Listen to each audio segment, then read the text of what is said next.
জননেতা জনাব মির্জা ফখরুল ইসলাম আলমগীর, জনাব মির্জা ফখরুল ইসলাম আলমগীর। আমরা সবাই বসবো।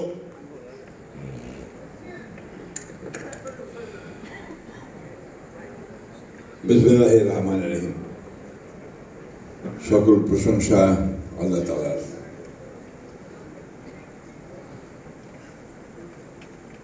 আমাদের দেশের একজন বিরল ব্যক্তিত্ব, বীর মুক্তিযোদ্ধা প্রফেসর ডাক্তার কুদ্দুস, যিনি জিয়া পরিষদের চেয়ারম্যান ছিলেন, তার স্মরণে জিয়া পরিষদে আয়োজিত আজকের এই স্মরণ সভার সম্মানিত সভাপতি, জিয়া পরিষদের ভারপ্রাপ্ত সভাপতি, মঞ্চে উপবিষ্ট বিশিষ্ট শিক্ষাবিদ, আলোচকবৃন্দ, বিভিন্ন বিশ্ববিদ্যালয়ের ভাইস চ্যান্সেলর বৃন্দ, জিয়া পরিষদের সম্মানিত সদস্যবৃন্দ, আমার সামনে জিয়া পরিষদের সদস্য এবং এই বিশ্ববিদ্যালয়ের ছাত্রবৃন্দ, আসসালামু আলাইকুম। একটি কথা বহুল প্রচারিত, আপনারা সবাই জানেন। একজন মনীষী বলেছিলেন, death times can be lighter than feather and sometimes it can be heavier than mountain. মৃত্যু কখনো কখনো পাখির পালকের মতো হালকা হয়, আবার কখনো কখনো সেটা পাথরের মতো ভারী হয়। কুদ্দুস ভাইয়ের মৃত্যু আমাদের জন্য পাহাড়ের মতো ভারী।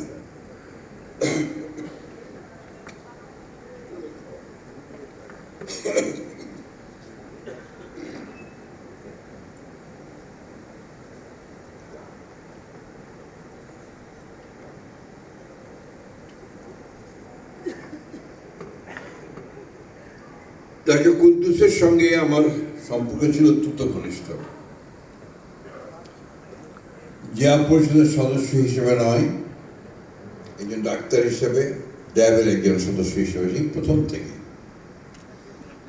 আমাকে বারবার জেলে যেতে হতো, জেলে গেলেই অসুস্থ হয়ে পড়তাম। তখন আপনার জেল কর্তৃপক্ষ আমাকে মাঝে মাঝে পিজিতে পাঠাতো। পিজিতে পাঠালে কখনো কখনো আমি সেখানে ওই আপনার কেবিনে বন্দি অবস্থায় থাকতাম। আমাদের ডাক্তার সাহেবরা আমার চিকিৎসা করতেন। সেখানে ইনভেরিয়েবলি প্রতিদিন কুদ্দুস ভাই আমাকে দেখতে আসতেন। এরপর আমার বাসায় তিনি বহুবার গিয়েছেন, ল্যাবের সমস্যা নিয়ে গেছেন, জিয়া পরিষদের সমস্যা নিয়ে গেছেন, আমাদের অফিসে এসেছেন। তার সবচেয়ে বড় গুণ ছিল যেটা হচ্ছে তার একজন অমায়িক মানুষ, কিন্তু একেবারে শক্ত মানুষ, সৎ মানুষ, নির্ভীক মানুষ। আপনারা সবাই জানেন যে তিনি আমাদের স্বাধীনতার ঘোষক শহীদ প্রেসিডেন্ট জিয়া রহমানের সঙ্গে স্বাধীনতা যুদ্ধে তার সঙ্গে যুদ্ধ করেছেন। দুর্ভাগ্য আমাদের যে এই ধরনের মানুষগুলোকে কিন্তু আমরা তাদের যোগ্য মর্যাদা বহুদিন ধরে দিতে পারিনি। পিজি হাসপাতাল থেকে তাকে অন্যায়ভাবে সরে যেতে হয়েছে এবং বিভিন্ন সময়ে তাকে হেনস্থা হতে হয়েছে। তার ছেলে যে কথা বললেন, তাকে অনেক কষ্ট পেয়েছেন তিনি। তার হঠাৎ করে সেরিব্রাল হ্যামোরেজ এবং তারপরে কমাতে চলে যাওয়া, এটা এমনি এমনি হয়নি। এটা তার ক্ষোভে, দুঃখে, অপমানে তার এই ধাক্কাটা তিনি খেয়েছিলেন। আমাদের দুর্ভাগ্য যে আমরা এমন একজন গুণী ব্যক্তিকে আমাদের মাঝে অনেক দিন ধরে রাখতে পারলাম না। আজকাল তো এই ধরনের মানুষ বিরল হয়ে গেছে, যারা সততার সঙ্গে, নির্ভীকতার সঙ্গে, সৎ কথা সত্য কথা সরাসরি বলতে পারে এই ধরনের মানুষ প্রায় নেই বললেই চলে। ডক্টর কুদ্দুস ছিলেন সেই ধরনের একজন মানুষ। আজকে তার স্তুতি করে আমি তাকে ছোট করতে চাই না, আমি শুধু এইটুকু বলতে চাই যে let us all try to be like doctor Kuddus. আমরা সবাই ডক্টর কুদ্দুসের মতো সাহসী হতে চাই, নির্ভীক হতে চাই, সৎ হতে চাই। সুধীবৃন্দ, ডক্টর কুদ্দুস চলে গেছেন, he will not come back to us. তিনি যে কাজগুলো করেছেন, যে কথাগুলো বলেছেন, যে নজির তিনি সৃষ্টি করে গেছেন, সেটা যদি আমরা অন্তত অনুসরণ করি তাহলে অন্তত আমরা সমাজকে কিছু দিতে পারবো, দেশকে কিছু দিতে পারবো, আর নিজেও আল্লাহ তাআলার কাছে কিছু জবাব দিতে পারবো। প্রিয় বন্ধুগণ, আজকে একটা সমাজ, এমন একটা সমাজ এই বিগত 15-16 বছরে ফ্যাসিস্ট আওয়ামী লীগ তৈরি করে দিয়ে গেছে, যে সমাজটার তার সমস্ত যে এথিক্স, সে এথিক্সকে হারিয়ে ফেলেছে। তো ধরেন এই ফ্যাসিস্ট হাসিনা চলে যাওয়ার পরে আমরা একটা ইন্টারিম গভর্নমেন্টের সময় ছিলাম, তখনও সরকারের ভেতরটা দেখতে পারিনি। এখন এই নির্বাচনের পরে সরকারে এসে সরকারের ভেতরে যত ঢুকছি আমি আতঙ্কিত হচ্ছি যে আমরা কিভাবে এই রাষ্ট্র কাঠামোটাকে এই সমস্ত মানুষগুলো দিয়ে আটকে রাখবো। যেদিকে তাকাই সেদিকে আপনার অনিয়ম, দুর্নীতি, স্বজনপ্রীতি এবং সামনে এগিয়ে যাওয়ার পথে বাধা প্রতি ক্ষেত্রে। এবং বাংলাদেশে যে নিয়ম হয়ে গেছে, তদবির ছাড়া কোনো কাজ হবে না, যে কোনো ব্যাপার তদবির করতে যাও, এক মন্ত্রীকে দিয়ে অমুককে বলাও, অমুককে দিয়ে অমুককে বলাও। এগুলো আগে ছিল না, আমরা তো আগেও মন্ত্রী ছিলাম, সরকার উই নেভার স ইট। এটা এই 15 বছরে হয়েছে। আপনারা কিছু মনে করবেন না, অনেকেই গেছেন ভাইস চ্যান্সেলর হওয়ার জন্য তদবির, দুঃখজনক। তার অপরাধ না, এটা হচ্ছে সিস্টেম। এবং আরো ব্যাপার আছে যেগুলো আমি আপনাদের সঙ্গে সঙ্গে বলতে চাই না। এই ধরনের একটা সমাজে আপনারা কি করে আশা করতে পারেন যে আপনারা অনেক উপরে উঠবেন, বাংলাদেশকে শিখরে নিয়ে যাবেন? পারবেন না। মেরিটোক্রেসি ছাড়া, মেধা ছাড়া, সততা ছাড়া, বুদ্ধিমত্তা ছাড়া, পরিশ্রম ছাড়া কখনো এগুলো যায় না। তা আপনারাও নিশ্চয়ই আমার সঙ্গে একমত হবেন, কারণ সবাই শিক্ষক আছেন, পণ্ডিত আছেন, পিএইচডি করা আছেন সবাই। এই দিকটা আপনারা খেয়াল রাখবেন। জিয়া পরিষদ কিন্তু শুধু একটা সংগঠন না, এবং এটা বিএনপির কোনো অঙ্গ সংগঠন নয়, কিন্তু প্রেসিডেন্ট শহীদ জিয়াউর রহমানের তার যে বর্ণাঢ্য জীবন, তার আদর্শ, তার যে অলৌকিক, আমি বলি, ক্ষমতা ছিল অতি অল্প সময়ের মধ্যে দেশকে এগিয়ে নিয়ে যাওয়ার, এই সবগুলো মিলিয়ে তাকে তার জীবনটাকে কেন্দ্র করে এই পরিষদকে গঠন করা। এবং এর মূল উদ্দেশ্যে বহুবার আমি বলেছি আমাদের জিয়া পরিষদের ভাইদেরকে, নেতা যারা এটাকে পরিচালনা করেন, আমি তাদের নেতা হিসেবে আপনার সম্বোধন করতে চাই না, আমি তাদেরকে সম্বোধন করতে চাই জিয়া পরিষদের কর্মকর্তা হিসেবে, চিহ্নিত করতে চাই জিয়া পরিষদের গবেষক হিসেবে। এই জিনিসগুলো মাথার মধ্যে আনতে হয়। বহুবার বলেছি, কবির মুরাদ ভাই যখন বেঁচে ছিলেন তখন তাকেও বলেছি। উনি আরেকজন মানুষ ছিলেন যিনি জিয়া পরিষদ ছিলেন তার প্রাণ হৃদয়, তিনি নিয়ে কাজ করে বেরিয়েছেন, ছুটে বেরিয়েছেন সব জায়গায়। কিন্তু আমি খুব কষ্ট পাই যখন শুনি যে সবখানে জিয়া পরিষদের দোকান খুলছে, মোস্ট আনওয়ারেন্টেড। আমি বলেছি প্রেসিডেন্ট আমাদের ভারপ্রাপ্ত চেয়ারম্যান সাহেবকে এবং সম্পাদক সাহেবকে, মহাসচিবকে, দয়া করে জিয়া পরিষদের দোকান খুলবেন না। এর দোকান দরকার নেই আমাদের। আমাদের দরকার শ্রেষ্ঠ মানুষগুলোকে, আমাদের দর্শকদেরকে, আমাদের দরকার ভালো মানুষদেরকে যারা পথ দেখাবে, পথ পরিচালনা করবে। বিএনপির তো অনেক অঙ্গ সংগঠন আছে, and that is full enough. ছাত্র দল আছে, যুব দল আছে, স্বেচ্ছাসেবক দল আছে, মহিলা দল আছে, শ্রমিক দল আছে, তাঁতি দল আছে, সব আছে। ওখানে আমার আরেকটা অঙ্গ সংগঠন দরকার নাই।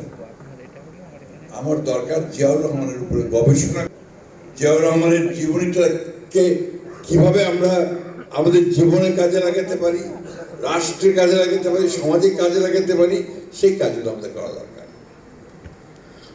কয়েকটা বই তারা করেছেন, আমার চাপের মধ্যে পড়ে কয়েকটা কাজ করেছেন, আমি দেখেছি 7-8টা বই করেছেন। আমি যেটা সবচেয়ে, আমাদের বয়স হয়ে গেছে, চলে যাব কিছুদিন পরেই, সবচেয়ে খুশি হতাম যদি দেখতাম যে জিয়াউর রহমানের ওপরে আপনারা একটা গবেষণা করছেন, এবং এটা এমন একটা গবেষণা লব্ধ একটা পত্রিকা হবে, বই হবে, পত্রিকা তো বই হবে, যেটা জিয়াউর রহমানকে সারা বিশ্বে পরিচিত করবে। এটা আমাদের জন্য দরকার। আমার কাছে মানে আমি একটা মাত্র বই দেখেছি, যে বইটা আমার কাছে মনে হয়েছে যে কিছুটা রিসার্চ বুক, জিয়াউর রহমানকে ওইভাবে সামনে নিয়ে এসছে। এটা হচ্ছে যে মাহফুজুল্লাহ প্রেসিডেন্ট জিয়া, তার লাইফ বায়োগ্রাফি। এটা যদি আপনারা পড়েন তাহলে দেখবেন যে ওটার মধ্যে রিসার্চ করার কাজ আছে প্রত্যেকটা বিষয়ে। জিয়াউর রহমান যে কি ছিলেন আমাদের এই জাতির জন্যে, আমরা সেটা অনেকে অনুধাবনও করতে পারি না। আপনি চিন্তা করেন যে একটা মানুষ যিনি 1971 সালের 25শে ডিসেম্বরের আগে যাকে কেউ চিনত না, জানতো না, 26শে মার্চের পর থেকে তিনি হয়ে গেলেন বাংলাদেশের মুক্তিযুদ্ধের মূল নায়ক, কারণ তিনি মুক্তিযুদ্ধের ঘোষণা দিলেন। তারপর থেকেই আমি এখন তো সময় নষ্ট করতে চাই না, এইটুকু বলতে চাই যে তারপরে তার ওই যুদ্ধের সময়টা, তার পরবর্তী সময়, পরবর্তীকালে 1975 সালে সিপাহী জনতা বিপ্লবের মধ্য দিয়ে যখন তিনি রাষ্ট্র পরিচালনার দায়িত্ব নিলেন, তখন থেকে তার শাহাদাত বরণ পর্যন্ত প্রতিটি দিন, প্রতি মুহূর্ত তার রাষ্ট্রের জন্য, সমাজের জন্য, মানুষের জন্য, এই বাংলাদেশের জন্য। আপনি একটু ভাবুন, আমার খুব একটা অভিজ্ঞতা হয়েছিল, উনি যখন deputy chief marshal administrator, Sayem সাহেব তখন প্রেসিডেন্ট, তখন আপনার আমাদের এই গণতন্ত্র শুরু হয়নি, ওই সময় ফ্রন্ট তৈরি হয়েছে। হ্যাঁ, ফ্রন্ট তৈরি হয়েছে চিফ মার্শাল অ্যাডমিনিস্ট্রেটর। তখন কাজী জাফর সাহেব আপনার শিক্ষামন্ত্রী হয়েছিলেন, মনে আছে বোধহয় আপনাদের। ওই সময় একটা শিক্ষা কমিশন গঠন করা হয়েছিল। আমি তখন শিক্ষা মন্ত্রণালয়ের ইউনেস্কো ন্যাশনাল কমিশনে কাজ করতাম। তো আমাদের 4 জনকে সিলেক্ট করা হয়েছে রিপোর্টার্স। আমাদের সুযোগ হয়েছিল ওই অধিবেশনগুলোর প্রত্যেকটাতে অ্যাটেন্ড করা এবং রিপোর্টারের কাজটা করা। আমি প্রথম দিকে দেখলাম ওই কমিশনে কিন্তু আপনার বাংলাদেশ সব নাম করা শিক্ষাবিদ, আমলা, কবি, শিক্ষক, এই ধরনের মানুষেরা কিন্তু সেখানে, এমনকি রাজনীতিবিদ পর্যন্ত তার সদস্য ছিলেন। হাজী মোহাম্মদ আপনার দানেশ থেকে শুরু করে, এই যেটা ওবায়দুল্লাহ খান থেকে শুরু করে, আবুল ফজল থেকে শুরু করে সবাই ছিলেন ওই কমিশনে। রিচ একটা কমিশন। সেখানে প্রতিদিন যখন আলোচনা হতো তখন প্রেসিডেন্ট জিয়া এসে বসতেন, একটা কথা বলতেন না, ওই ইউনিফর্ম নিয়ে এসে বসে নোট নিতেন। কাজী জাফর সাহেব প্রিসাইড করতেন। মুজিবুল হক সাহেব ছিলেন তখন সেক্রেটারি এডুকেশনের, খুব জাতীয় মানুষ ছিলেন, সেক্রেটারি। বোধহয় এইভাবে 1 মাস চললো। আমি দেখলাম প্রতিদিন এসে এসে তিনি শুধু নোট করেন। এরপরে তিনি কথা বলতে শুরু করলেন আস্তে আস্তে, এবং প্রত্যেককে প্রশ্ন করে করে করে তিনি জানার চেষ্টা করে তার মূল জায়গাটা আসার চেষ্টা করেন। সেই সময় তিনি ছাত্র নেতাদের সঙ্গেও বসতেন। তখন আপনার জাসদ ছাত্রলীগ, আজকে আমাদের মাহমুদুর রহমান মান্না সাহেব, তিনি তখন ডাকসুর ভিপি। এদিকে ছাত্রদল, এদিকে আপনার জাসদ ছাত্রলীগ, এদিকে ছাত্রলীগ। ইউনিভার্সিটিতে তখন প্রচণ্ড গোলমাল হয়, মাঝে মাঝে অস্ত্র বের হয়, অস্ত্রের ঝঞ্ঝানি এইসব চলে, গোলাগুলি চলে। উনি একদিন মাহমুদুর রহমান মান্নাকেও তার দলবল নিয়ে ডাকলেন। আলোচনা করতে করতে উনি একসময় বললেন যে আমি ঢাকা বিশ্ববিদ্যালয় থেকে অস্ত্র একদম নির্মূল করতে চাই, আপনি আজ ডাকসু ভিপি আমাকে কি সাহায্য করবেন? মান্না বিপদে পড়ে গেল। একদিকে তার দল, একদিকে তার নেতৃত্ব, অন্যদিকে অত্যন্ত জেনুইন একটা বিষয় অস্ত্র নির্মূল করা। উত্তর মান্না দিল যে আপনি যদি আন্তরিকভাবে করেন তাহলে আমি আপনাকে সাহায্য করব। উনি বললেন যে আমি গ্যারান্টি দিচ্ছি যে আমি 100% আমি আন্তরিকভাবে কোনো দিকে না তাকিয়ে আমি এটা করব। মান্না বাধ্য হলো সেটা মেনে নিতে। তারপরে তিনি যেটা করলেন, ছাত্রদল তখন শুধু শুরু হয়েছে, ছাত্রদলের নেতাদের কাছেও তখন কিছু অস্ত্রশস্ত্র ছিল। তিনি সবাইকে, যাদের কাছে অস্ত্র ছিল, এটা বের করতেন, সবাইকে ডাকলেন, ডেকে বললেন পথ 2টা, এক হচ্ছে আমি বিদেশে চাকরির ব্যবস্থা করবো, তোমরা চলে যাবে, অথবা কারাগারে যাবে, এর মাঝখানে কোনো পথ নেই। আজকে এই যে আপনার বিষয়গুলো, এই বিষয়গুলো আমাদেরকে রিসার্চ করে বের করে আনতে হবে, সামনে রিসার্চ করে বের করে আনতে হবে। ঢাকা বিশ্ববিদ্যালয়ে তিনি গেলেন, ওই জাসদ ছাত্রলীগের সমন্বয়রা তাকে ঢুকতে দেবে না, কালো পতাকা দেখাচ্ছে, ঢিল মারছে, ওর মধ্যে তো তিনি হেঁটে চলে গেলেন তাদেরকে গিয়ে বলেন তোমাদের কি সমস্যা বলো, দেখে ঢিল এসে লাগলো মাথায়। তিনি পরোয়া করলেন না, তাদের মাঝখানে গিয়ে দাঁড়ালেন। সেই দিনই ঢাকা বিশ্ববিদ্যালয়ের চেহারা পাল্টে গেল। দেখা গেল যে তার এক সাহসিকতার কারণে, তার সেই নির্ভীক, সে দৃষ্টান্ত স্থাপনের কারণে সমস্ত ছেলেরা গিয়ে তার ছাত্রদলে যোগ দিতে শুরু করলো। তো সেই সময়টা ছিল বোধহয় ছাত্রদলের গোল্ডেন পিরিয়ড। সবচেয়ে মেধাবী ছাত্ররা তা গিয়ে তার ছাত্রদলে যোগ দিতে শুরু করলো। এরপরে তিনি আরেকটা কাজ করলেন, যেটা আমি আজকে এখানে আলোচনা করছি এই জন্যে যে আপনারা এখানে সবাই শিক্ষিত মানুষ, উচ্চ শিক্ষিত মানুষ, ছাত্ররাও আছে। তিনি দেশের শ্রেষ্ঠ ছাত্রদের সিলেক্ট করলেন। প্রত্যেকটা পরীক্ষায় যারা ফার্স্ট সেকেন্ড হয় তাদেরকে তিনি একটা জাহাজে নিয়ে গেলেন। হিজবুল বাহার নিয়ে অপোজিশন লোকেরা অনেক কথা বলেছে। যারা হিজবুল বাহারে ছিল তারা জানে হিজবুল বাহারে কি ঘটনা ঘটেছিল। হিজবুল বাহার ছিল একটা ইউনিভার্সিটি। তিনি সেখানে সমস্ত বিশেষজ্ঞদের নিয়ে গিয়েছিলেন। বিশেষ করে আজকে যে ব্লু ইকোনমির কথা বলা হচ্ছে, এই ব্লু ইকোনমির ব্যাপারেও সেদিন তিনি একটা বড় ঘটনা ছিল। তিনি সমুদ্র দেখিয়ে ছাত্রদের মধ্যে একদিকে তাদের হৃদয়কে সমুদ্রের মতো বড় করা, অন্যদিকে সমুদ্রে কি কি সম্পদ আছে তা জানার জন্য তিনি এই কাজটা করেছিলেন। এবং সেখানে যা আজ পর্যন্ত যারা গেছে, আমি একজনকেও দেখিনি যারা আমার ভক্তরা হয়ে গেছে। নিজাম সাহেব আমাদের এমপি হুইপ, তিনি বক্তব্য রাখছিলেন পরশুদিন পার্লামেন্টে, সুন্দর বক্তব্য রেখেছেন।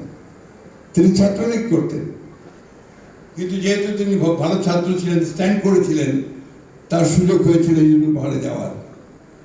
তিনি পার্লামেন্টেই বললেন যে আমি হিজবুল বাহারে যাওয়ার পরে সিদ্ধান্ত নিলাম যে আমি জিয়া রহমানের রাজনীতি করব।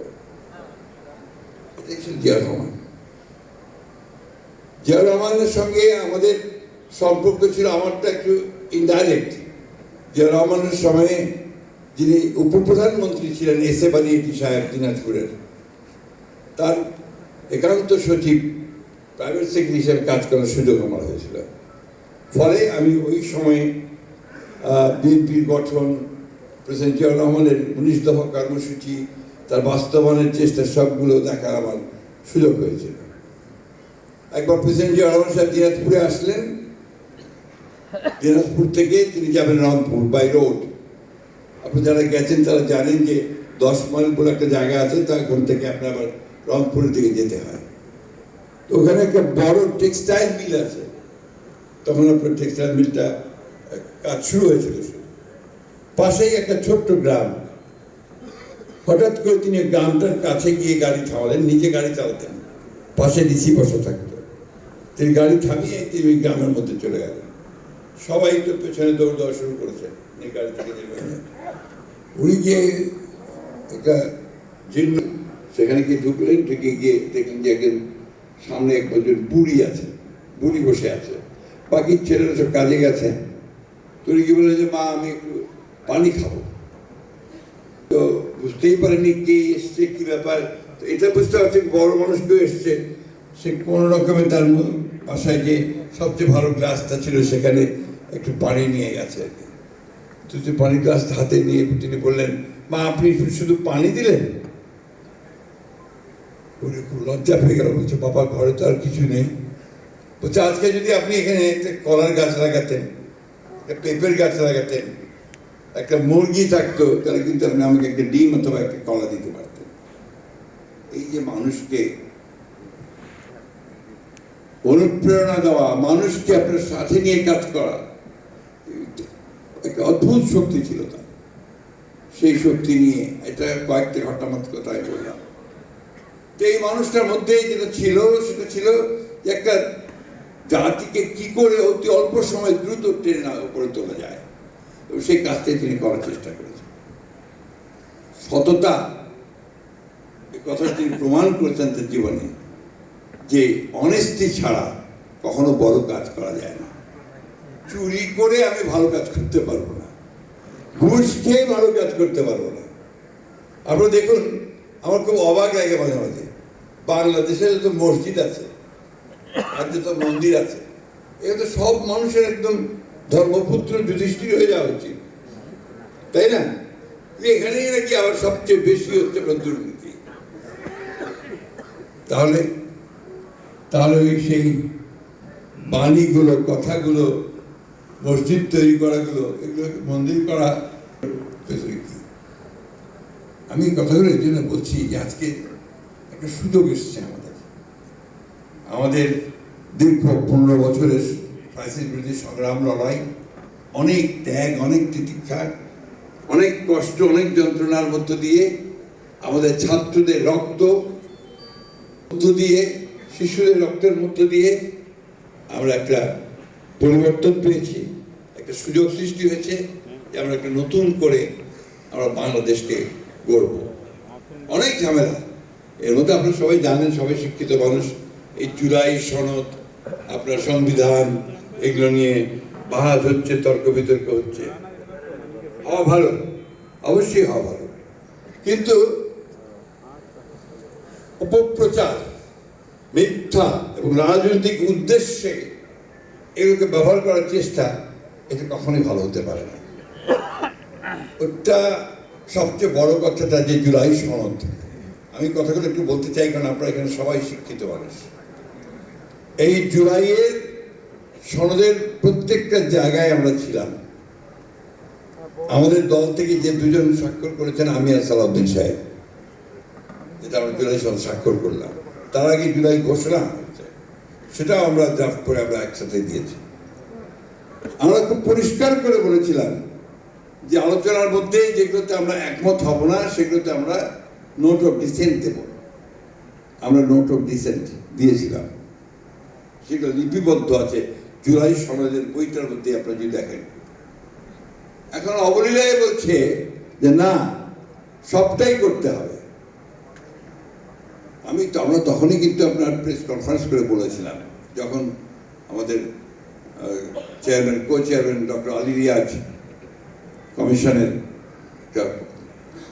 রিপোর্ট দিলেন, সেখানে কতগুলো রিপোর্টের মধ্যে থাকলো যেটা আমরা একমত হইনি। এগুলো মনে হলো নাজের হলো, সে নাজের হলো না, বাংলাদেশকে আরো বিপদে পড়ার চেষ্টা করা হলো। যেমন আনুপাতিক হারে আপার চেম্বার হবে, এটা আমরা কখনোই কি করি না। এই জিনিসগুলো, এর মধ্যে আরো বিষয় আছে, অনেকগুলো বিষয় আছে যেগুলো আমরা একমত হইনি, সেগুলো তারা বলে দিল যে এগুলো হবে। আর এই নির্বাচনের পরে যারা নির্বাচিত হবেন তারা আপনার সংবিধান সংস্কার পরিষদ গঠন করবেন। আমরা এটার সঙ্গে একমত একেবারেই হয়নি, কারণ এটা কোনো নজির নেই। নির্বাচন হবে, পার্লামেন্ট গঠন করবে, পার্লামেন্ট আপনি যে সংশোধন আনতে হবে সেই সংশোধন নিয়ে এসে সংবিধানকে পরিবর্তন করতে হবে। যাই হোক, আমি সেই বিতর্ক করার কথা এখানে বলতে আসিনি। আমি যেটা বলতে এসেছি আপনাদের কাছে, যারা জিয়া পরিষদ সদস্য আছেন, যারা জিয়া পরিষদ করছেন, এই বিষয়গুলো আপনাদেরকেও প্রচার করতে হবে। তার জন্য আপনাদেরকে ওয়ার্কশপ করতে হবে। আপনারা জেনে যেন আপনাদের সদস্য বা বিশ্ববিদ্যালয়গুলোতে এটা নিয়ে কাজ করতে পারেন। কারণ একটা ভুল ধারণা দেওয়া হচ্ছে জনগণের মধ্যে, বিশেষ করে আপনাদের ওই সোশ্যাল মিডিয়ার মধ্যে, যে বিএনপি সংস্কার মানে না।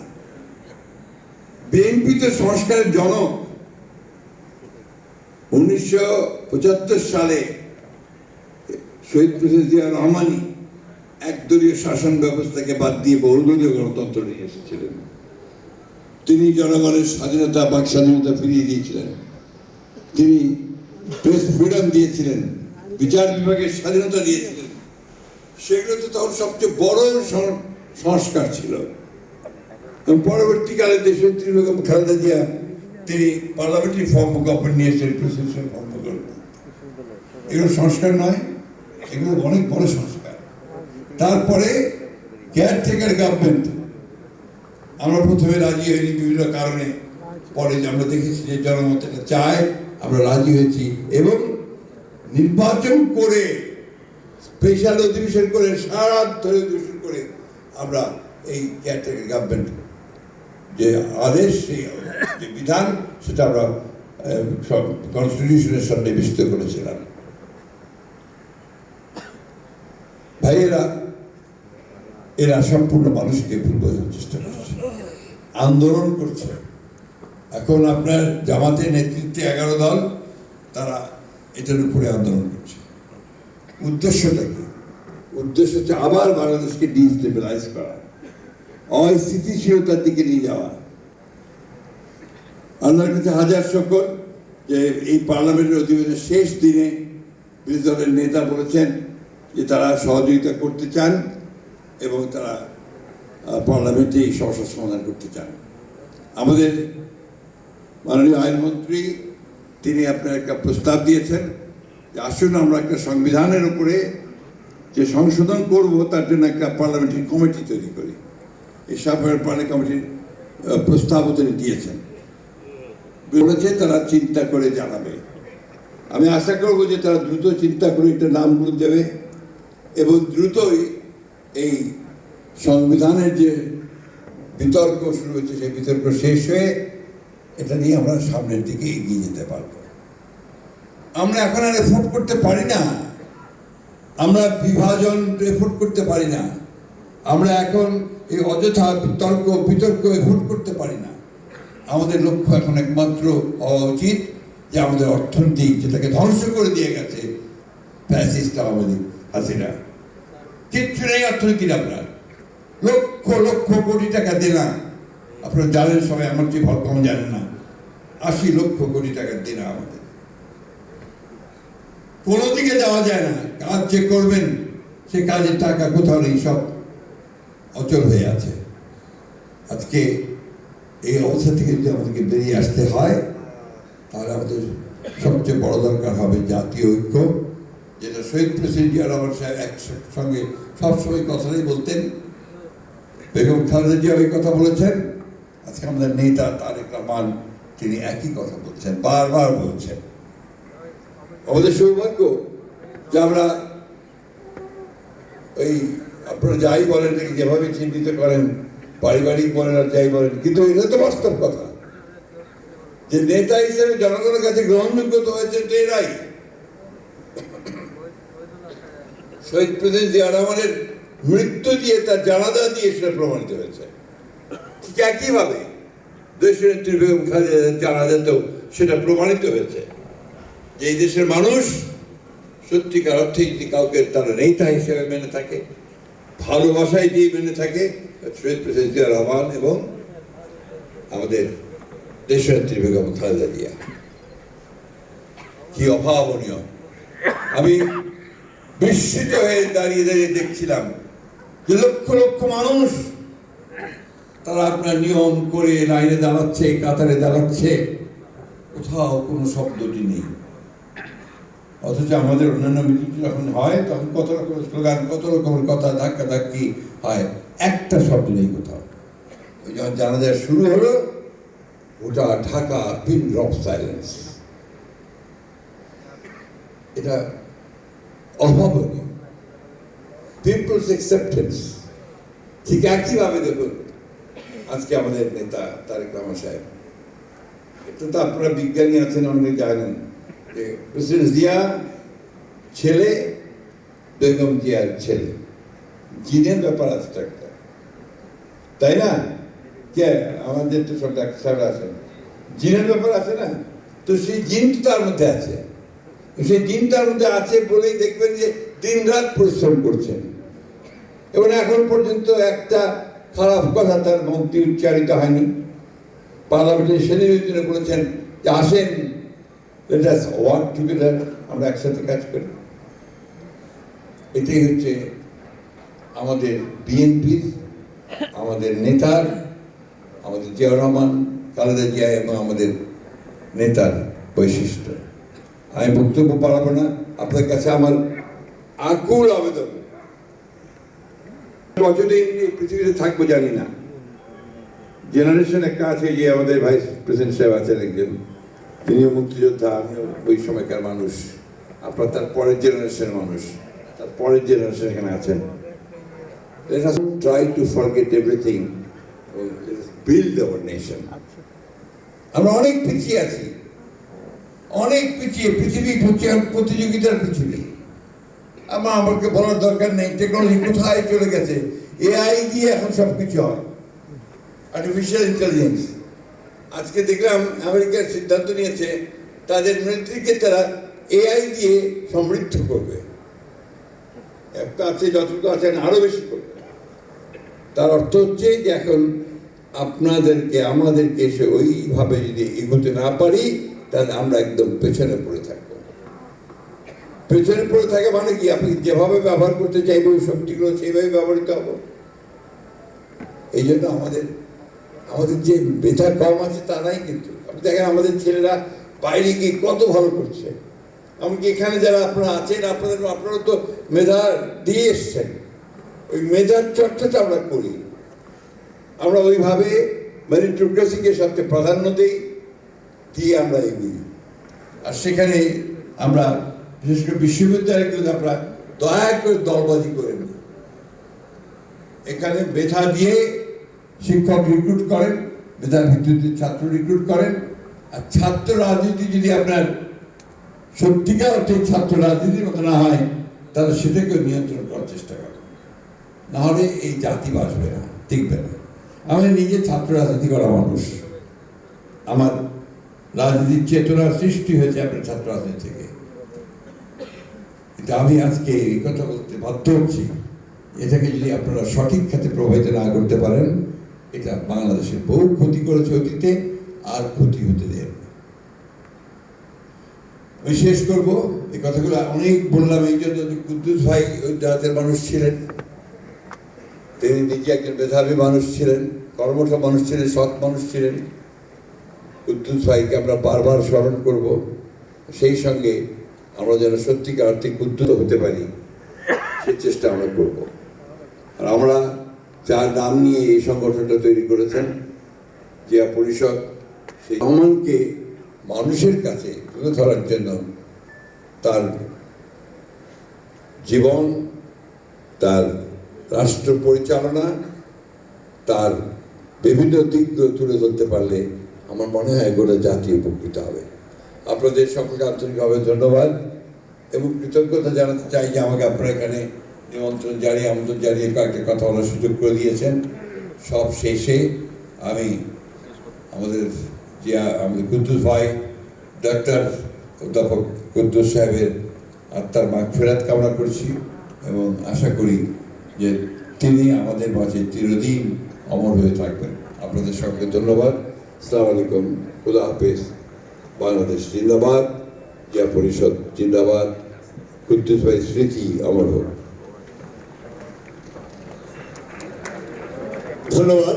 আজকের অনুষ্ঠানের প্রধান অতিথি বাংলাদেশ জাতীয়তাবাদী দলের সংগ্রামী মহাসচিব, স্থানীয় সরকার পল্লী উন্নয়ন বিষয়ক সমবায় মন্ত্রণালয়ের মাননীয় মন্ত্রী, বিজ্ঞ আলোচক এবং পরিশ্রমী নেতা এবং যার মেধা, মননশীলতা, স্বচ্ছ পরিচ্ছন্ন রাজনীতির প্রতীক জনাব মির্জা ফখরুল ইসলাম আলমগীর কাছ থেকে আমরা জিয়া পরিষদের করণীয় এবং ডক্টর আব্দুল কুদ্দুসের সে নীতি আদর্শটাকে লালন করার জন্য তিনি যে দিক নির্দেশনা দিয়েছেন, আমরা জিয়া পরিষদ সচেষ্ট হব সে দায়িত্বটুকু পালন করব।